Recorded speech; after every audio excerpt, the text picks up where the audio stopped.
monde, ici Poutsi. Aujourd'hui on se retrouve dans une vidéo réponse FAQ car je vous ai demandé sur Instagram de me poser des questions et vous avez été pas mal à jouer le jeu, donc merci d'être autant actifs pour mes vidéos, vous êtes trop mignons. Première question, les plus belles choses qui te sont arrivées grâce aux dolls, la communauté et les doliens doliennes?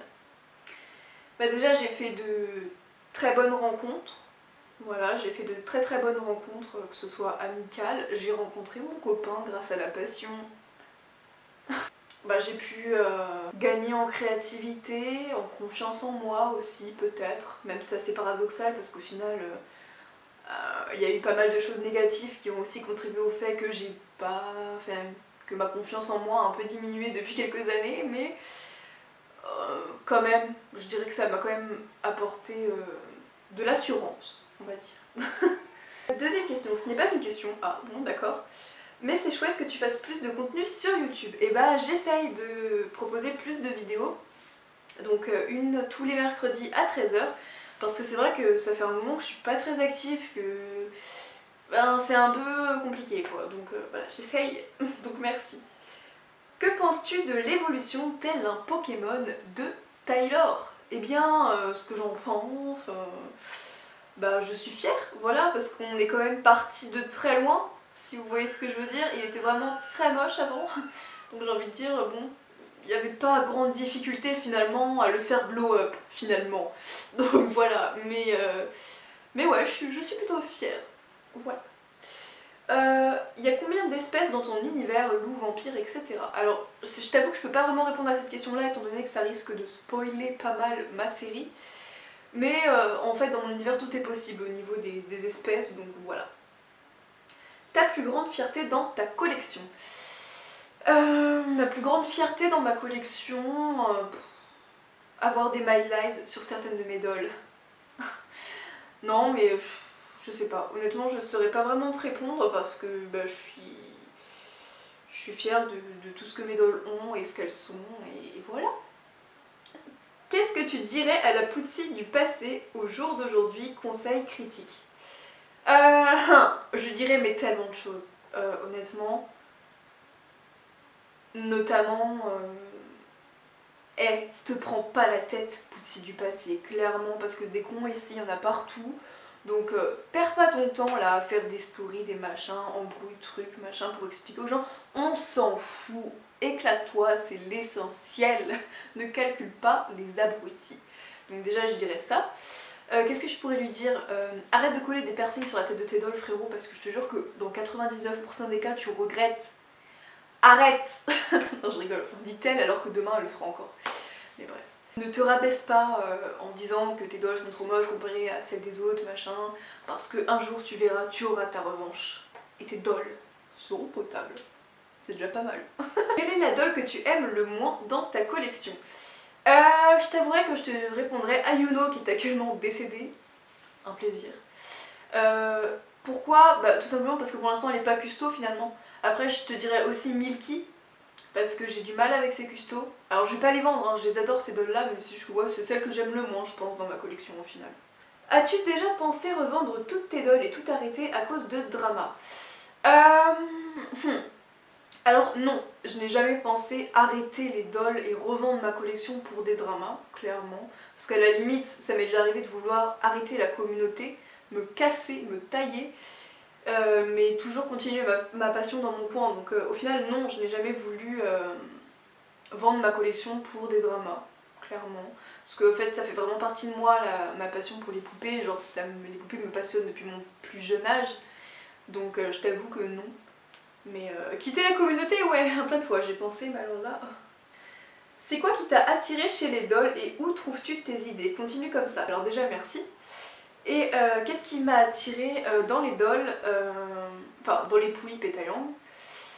Honnêtement, je ne saurais pas vraiment te répondre. Au début, je trouvais ça très moche quand j'ai découvert ça. Parce que de base, je faisais des vidéos Monster High et j'ai découvert les poulipes parce que bah, certaines filles qui faisaient des vidéos Monster High et que je suivais s'étaient mis aux poulipes. Donc, au début, je trouvais ça affreusement moche. Je me disais, c'est quoi ces grosses têtes? Puis au final, bah, j'en ai voulu. Je pense que c'était dans la période où je m'étais un peu mis aux animes, aux mangas, machin, du coup ça devait me faire penser un peu à des personnages chibi, donc ça a dû me faire craquer. Honnêtement, je sais pas vraiment ce qui m'a attiré. Je pense que c'est aussi peut-être le côté créatif qu'on peut avoir avec ces poupées-là, parce qu'au final elles sont entièrement customisables, etc. Et c'est vrai qu'au début j'étais dans les Monster High, je faisais des vidéos avec mes Monster High, et j'aimais bien créer des personnages, on va dire, mais ça me dérangeait parce que même si je créais un personnage, il avait quand même le physique de la Monster High, et du coup ça m'embêtait. Donc au final, les Poulipes c'était mieux pour moi, qui préférais faire quelque chose de... enfin créer des personnages. Combien de personnages te reste-t-il à faire? Pas mal, honnêtement pas mal. Je vais pas vous les dire parce que j'aime bien garder mes projets doll un peu secrets pour ne pas avoir la pression de devoir les faire rapidement, de peur qu'on me vole l'idée ou des trucs comme ça. Donc je préfère garder ça plus ou moins pour moi, mais j'ai pas mal de taeyang et de poulipes en projet. Auras-tu un jour un taeyang gay? Oui, c'est prévu. Tu penses arrêter d'acheter des dolls à partir d'un certain nombre, genre 30 dolls? Honnêtement, non, j'ai pas de nombre spécifique à atteindre, j'aurai des dolls tant que j'aurai des personnages, tout simplement. Ton style de doll préféré? Je dirais que c'est les dolls colorés, parce que je pourrais pas te dire gothique ou un style Harajuku plutôt mignon, parce qu'au final, tu vois bien que dans ma collection c'est hyper diversifié, j'adore tout, donc honnêtement, voilà. Une poulipe récente 2018-2019 que tu aimes beaucoup et une que tu n'aimes pas. Alors je dirais en poulipe récente que j'aime beaucoup, la Pimam, justement que j'ai en projet. Voilà, et une que je n'aime pas, honnêtement, je ne saurais te dire parce que comme je les aime pas, je retiens pas leur nom. Voilà. Tu retourneras à la Japan Expo? Non, je ne pense pas, honnêtement. Après, je suis pas à l'abri d'y retourner un jour, hein, mais honnêtement, je suis pas fan de l'ambiance Japan Expo, puis c'est toujours les mêmes stands, sans parler du côté dolien. Voilà. Et l'ambiance des rencontres. Non. Quelles sont les doliennes dont tu préfères les dolls? J'adore, enfin, les doliennes que je suis vraiment pour leurs dolls, que je peux te sortir des personnages qu'elles ont, des machins, je te dirais Hatsue qui est ma meilleure pote. Sameki, c'est vachement mon groupe de potes au final. Hein. Mon copain évidemment, chez Roneki Doll. Il y a Shuyu sur YouTube que j'aime bien. Sonata Doll. Enfin en vrai, mais tous mes potes quoi, tout simplement.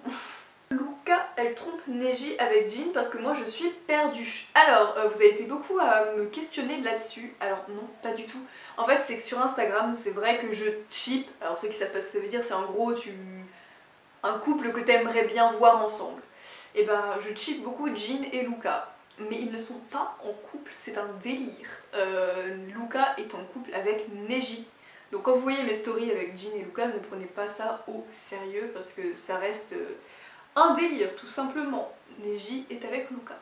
Quelle est ta doll avec le caractère le plus instable? Je dirais Ryuzaki parce que c'est la grosse psychopathe de la famille. Voilà, je pense que ça se voit à son physique, non?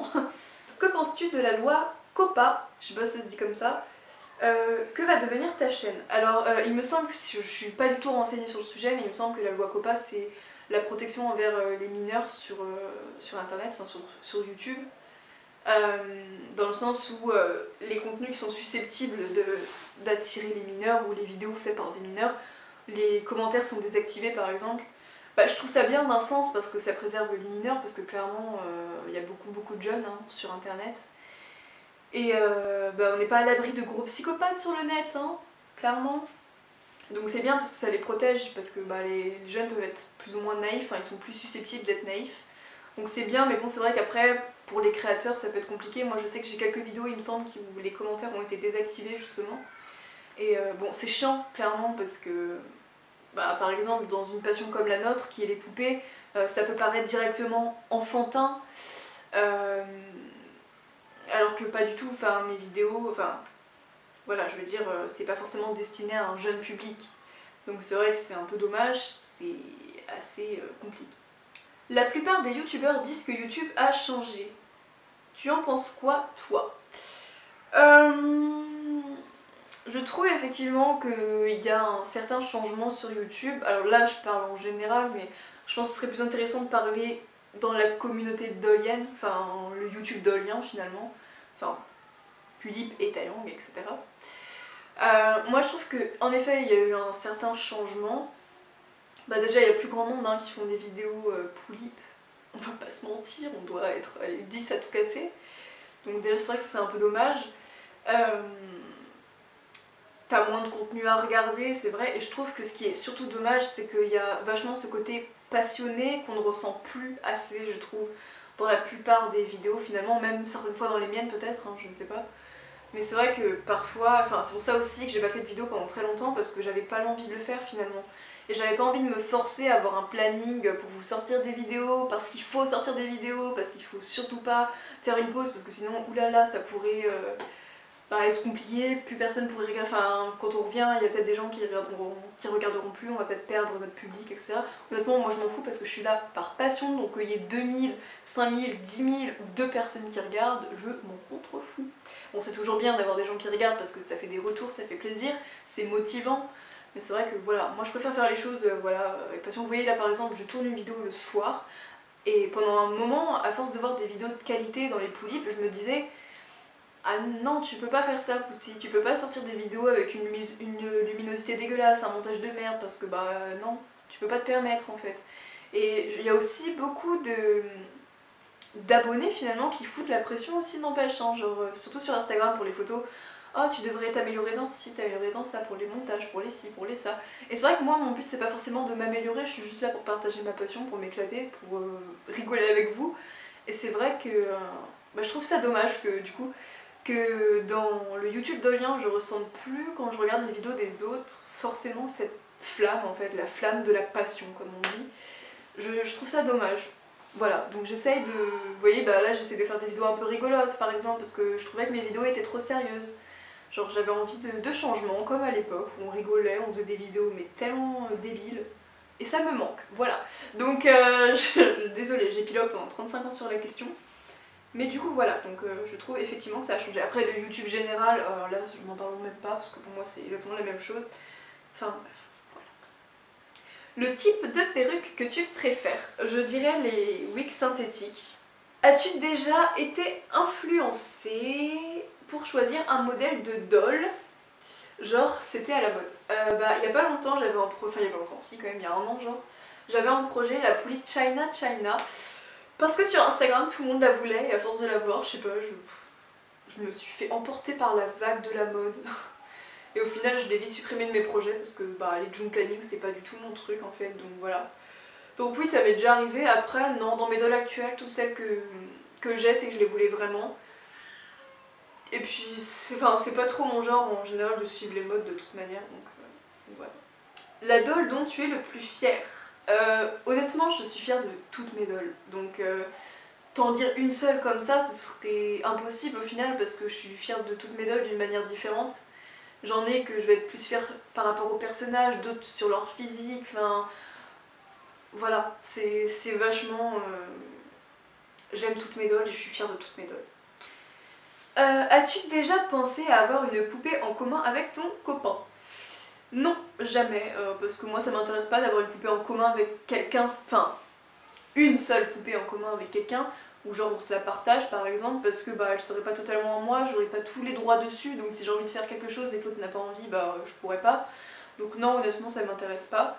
Mais après on a des projets qui sont liés par exemple des fois des frères et sœurs, des machins, donc ça c'est cool. Voilà. Bah voilà, tout simplement. Quel est le top 5 des poupées qui te font rêver chez les autres?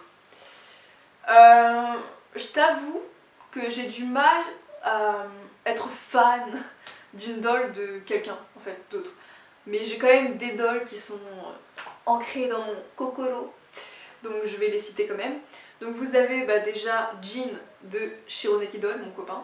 Voilà, tout simplement, parce que c'est bae, clairement. Ensuite vous avez Lucifer de Hatsue.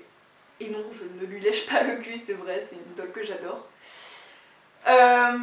Ensuite, vous avez Nyx de Sameki, que j'adore. Voilà, je suis trop fan, je la trouve trop originale cette doll. Voilà. Lou de Brin de Folie, aussi, que j'adore. Genre, un sucre cette doll. Et je pense que c'est tout, en vrai. Je suis pas fan de 3000 dolls, honnêtement. En fait, moi, pour que j'ai vraiment un coup de cœur pour une doll, c'est compliqué. Donc voilà, désolée.